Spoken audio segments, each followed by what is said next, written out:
Hi viewers, welcome to our channel. ప్రస్తుతం మనతో పాటు దాము బాలాజీ గారు సీనియర్ జర్నలిస్ట్ ఉన్నారు. వారితో ఒకసారి మాట్లాడదాం. సార్ నమస్కారం. అవును. సార్ గత కొన్ని రోజుల నుంచి కూడా చూస్తున్నాం సినిమా ఇండస్ట్రీలో పవన్ కళ్యాణ్ గారు వర్సెస్ సినిమా ఇండస్ట్రీ అన్నట్టుగా మారిపోవడం చూసాము. అంటే థియేటర్ల బంద్ ఎప్పుడైతే అంశం తెరపైకుందో అప్పుడు పవన్ కళ్యాణ్ గారు సీరియస్ అవ్వడం, వాళ్ళ మీద ఒక ప్రెస్ నోట్ రిలీజ్ చేస్తూ చూడడం ఇదంతా కూడా చూసాం. అయితే ఇప్పుడు రీసెంట్ గా జరుగుతున్న పరిణామాలు ఏంటంటే థియేటర్ల మీద రైడ్లు జరుగుతున్నాయి. అంటే ఎగ్జిబిటర్ల మీద కోపంతో పవన్ కళ్యాణ్ గారు ఈ విధంగా చేస్తున్నారని కూడా చెప్తున్నారు. అంటే థియేటర్లలో ఏ విధంగా ఉన్నాయి పరిస్థితులు, బాలేకుంటే సీజ్ ద థియేటర్ అంటున్నారు అని చెప్పేసి కూడా అంటున్నారు. అసలు ఏం జరుగుతుంది మరి థియేటర్ల విషయంలో? ఇప్పుడు ఆయన ఈ విధంగా సీరియస్‌గా ఉంటే రేపటి రోజు థియేటర్‌లన్నీ మూతపడే అవకాశం ఉందని కూడా చాలా మంది భావిస్తున్నారు. సో, ఎక్కడి వరకు వెళ్తుంది? యాక్చువల్‌గా ఇప్పుడు ఒక స్లోగన్ విపరీతంగా వైరల్ అవుతుంది. అదేంటంటే సీజ్ ద థియేటర్స్. ఇంతకుముందు ఆయన సీజ్ ద షిప్ అన్నాడు. అప్పట్లో అది బాగా వైరల్ అయింది. ఆ తర్వాత అక్కడేం జరగలేదు గానీ, ఇప్పుడు హ్మ్. సీజ్ ద థియేటర్ అంటే మాత్రం జరుగుతున్నాయి. అంటే నిన్న ఒక పాలసీ కూడా రిలీజ్ చేశాడు. పవన్ కళ్యాణ్ సమావేశమయ్యాడు. ఆహ్, కందులు దుర్గేష్ సినిమాటోగ్రఫీ మినిస్టర్ వీళ్ళతో సమావేశమయ్యి ఆయన కొన్ని గైడ్‌లైన్స్ కూడా బయటకొచ్చాయి. అదేంటంటే ఒకటి టికెట్ ప్రైస్ కంట్రోల్. టికెట్స్ కరెక్ట్‌గా రేట్లు ఎలా ఉన్నాయి ఏంటి అనేది ఎవరైనా పెంచుకోవాలనుకుంటే వ్యక్తిగతంగా వచ్చి అడగకుండా ఛాంబర్ ద్వారానే రావాలి. చివరికి నా సినిమా నిర్మాతలైన ఛాంబర్ ద్వారా రావాలి అనేది నెంబర్ 1 రూల్ పెట్టారు. నెంబర్ 2 వచ్చి regulations, food and drinks, fair pricing, quality, మోనోపలీని తొలగించడం.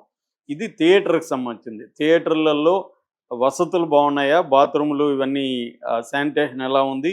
ఫుడ్డు క్వాలిటీ ఎలా ఉంది? క్వాంటిటీ ఎలా ఉంది? ప్రైజెస్ ఎలా ఉన్నాయి? ఆహ్, తర్వాత మోనోపలి ఏమన్నా ఉందా థియేటర్లలో?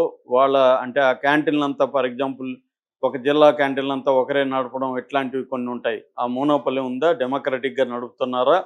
అనేది చూడడం. అట్లా మూడోది ఫెయిర్ ఇండస్ట్రీ ప్రాక్టీసెస్. అంటే థియేటర్స్ ప్రెజర్ పాలిటిక్స్ అనేవి ఉండకూడదు. ట్రాన్స్‌పరెన్సీగా ఉండాలి అనేది ఒకటి. అంటే రెస్పెక్టబుల్ సినీ బిజినెస్ చేయాలి తప్ప బెదిరించి, భయపెట్టి చేయకూడదు అనేది మూడవది. నాలుగవది ఈ షట్‌డౌన్ ప్రోబ్. అంటే థియేటర్‌లని మేము జూన్ నుంచి ఆపేస్తామని ఎవరు చెప్పారు?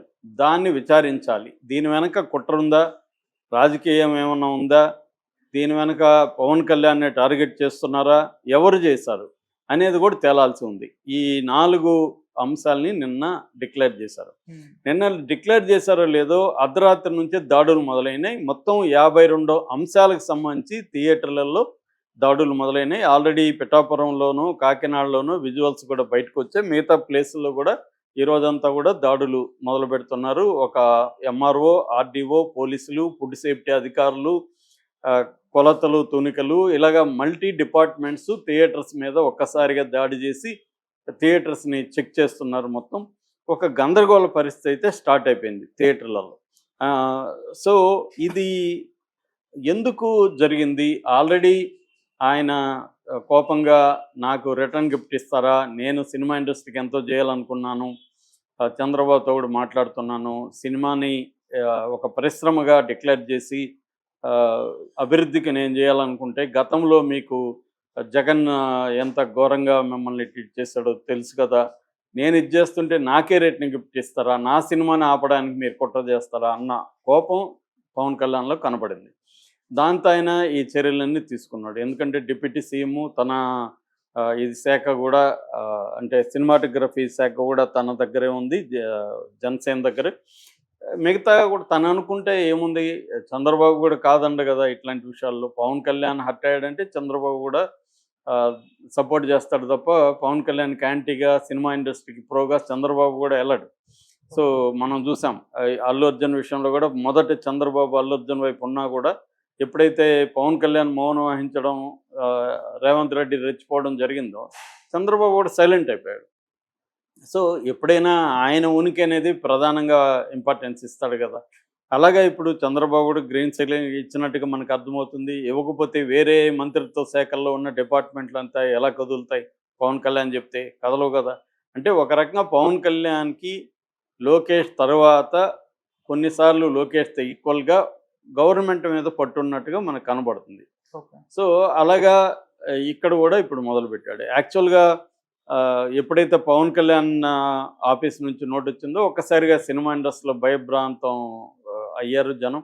దాంతో ముందుగా అరవింద్ వచ్చి నాకు థియేటర్లు లేవు, ఆ నలుగురిలో నేను లేను, నాకు ఓన్లీ 15 థియేటర్సే ఉన్నాయి 2 రాష్ట్రాలు కలిపి, తెలంగాణలో అయితే అసలు లేదు, ఒక త్రిబుల్ ఏ థియేటర్ మాత్రమే ఉంది అనేది చెప్పాడు. ఆ తర్వాత దిల్ రాజు చెప్పాడు, అసలు నేను ఇవన్నీ పట్టించుకోలేదు, నేను దిల్ రాజు డ్రీమ్స్ పేరుతో ఇంటర్నేషనల్గా వెళ్ళే ఆలోచనలో ఉన్నా, నాకు ఇవన్నీ పెద్ద విషయం కాదు, నాకు 2 రాష్ట్రాల్లో కలిపి 50 థియేటర్ల కంటే ఎక్కువ లేవు, అది కూడా లీజ్ అయిపోయినాక నాకు ఉంటాయో లేదో తెలీదు, కాబట్టి నేను దీంట్లో లేను, ఎవరో గోదావరి జిల్లాలో వాళ్ళు చేశారు, అసలు నిజానికి జనసేన నాయకుడే ఉన్నాడు దీంట్లో అని ఆయన చెప్పాడు. దాంతో పవన్ కళ్యాణ్ ఆ జనసేన నాయకుడు ఎవరు ఏంటని ఎంక్వైరీ చేసి రాజమండ్రికి సంబంధించి జనసేన ఇన్ఛార్జి, రాజమండ్రి నగర ఇన్ఛార్జిగా ఉంటున్న అత్తి సత్యనారాయణ, ఆయనకి థియేటర్స్ ఉన్నాయి, ఆయన దీంట్లో ఉన్నాడని దిల్ రాజు ఇండైరెక్ట్గా ఆరోపించాడు కాబట్టి ఆయనకి నోటీస్ ఇచ్చారు, సభ్యత్వాన్ని రద్దు చేస్తున్నాం, సిటీ ఇన్ఛార్జిగా కూడా మిమ్మల్ని తీసేస్తున్నాం, మీరు నిర్దోషాన్ని ప్రూవ్ చేసుకునే వరకు మీ సభ్యత్వం రద్దులో ఉంటుంది, నిర్దోషాన్ని ప్రూవ్ చేసుకుంటే మళ్ళీ మీకు సభ్యత్వం ఇస్తాము అన్న దీంట్లో ఆయనకి కూడా సస్పెండ్ అయితే, అంటే పార్టీ నుంచో పీకేశారు. అంటే చాలా సీరియస్గా పవన్ కళ్యాణ్ ఉన్నాడు.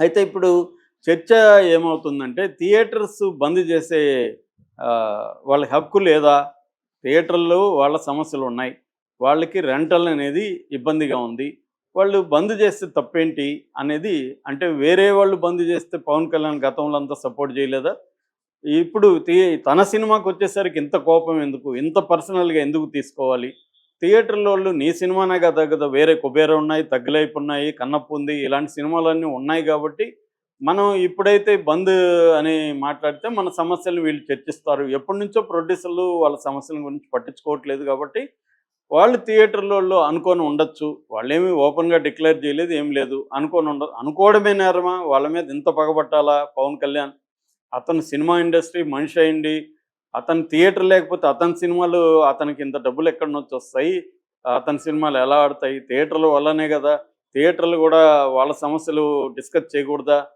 అనేది ఇప్పుడు చాలా సీరియస్గా, దీనికి బదులుగా ఆయన థియేటర్లో పిలిచి నేను మీ సమస్యలు సాల్వ్ చేస్తాను అని చెప్పి చొరవ తీసుకొని థియేటర్లోని ఇటు ప్రొడ్యూసర్ని పిలిచి చేసుంటే ఆయనకి ఇంకా మంచి పేరు వచ్చేది. అది కాకుండా జగన్ లాగా ఇతను కూడా ఒక రేవంత్ రెడ్డి లాగా, ఒక జగన్ లాగా పర్సనల్ కోపం గ్రడ్జ్ పెట్టుకొని ఇగోకు పోయి, అంటే నా జోలికే వస్తారా, నా తడగా చూపిస్తానన్న పద్ధతిలో ఆయన చేస్తున్నాడు అన్న విమర్శలు కూడా ఆయన మీద వస్తున్నాయి.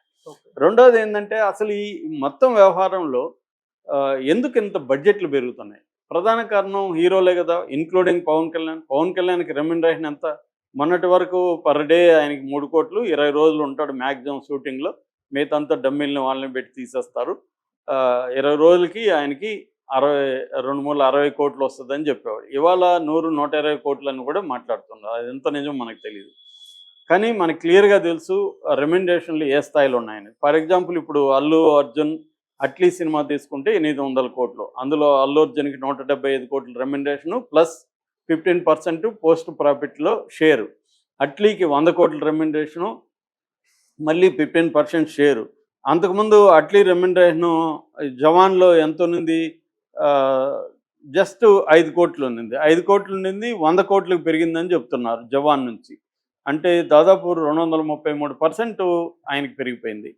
సో ఇక్కడే వీళ్ళిద్దరికీ 275-300 కోట్లు రెమ్యునరేషన్ వీళ్ళిద్దరికి వెళ్ళింది. మిగతా టెక్నీషియన్లు, ఆర్టిస్టులు, వీళ్ళ రెమ్యునరేషన్లు, విఎఫ్ఎక్స్కి మళ్ళీ 250 కోట్లు, అలాగా హ్యూమన్ రెమ్యునరేషన్స్ అంటే టెక్నీషియన్లు, క్రూనే major part 60% of the budget దానికే వెళ్ళిపోతుంది. అంటే మేజర్గా హీరోలే సినిమా బడ్జెట్లు పెరగడానికి కారణం.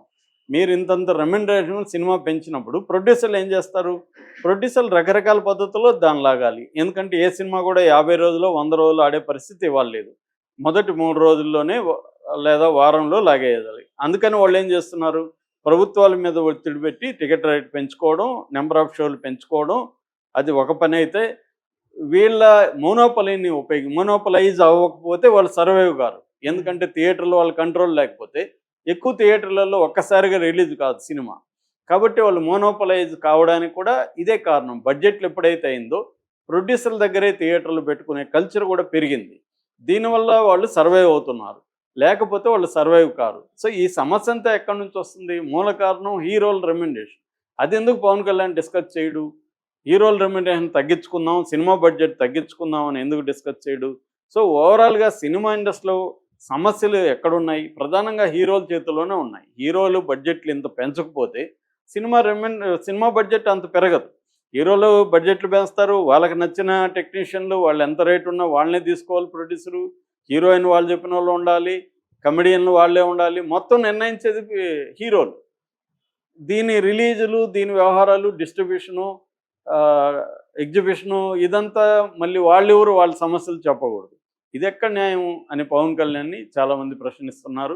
ఏదేమైనా చర్చకు రావడం మంచిదే. పవన్ కళ్యాణ్ స్వభావం కూడా అర్థమైంది. గతంలో జగన్ తిట్టిన వాళ్ళంతా ఇప్పుడు జగనే మంచోడరా, ఇంత సీరియస్గా జగన్ ఏదో ఊరికే చిన్న జలక్ ఇచ్చాడు తప్ప ఇంత సీరియస్గా లేడు జగను.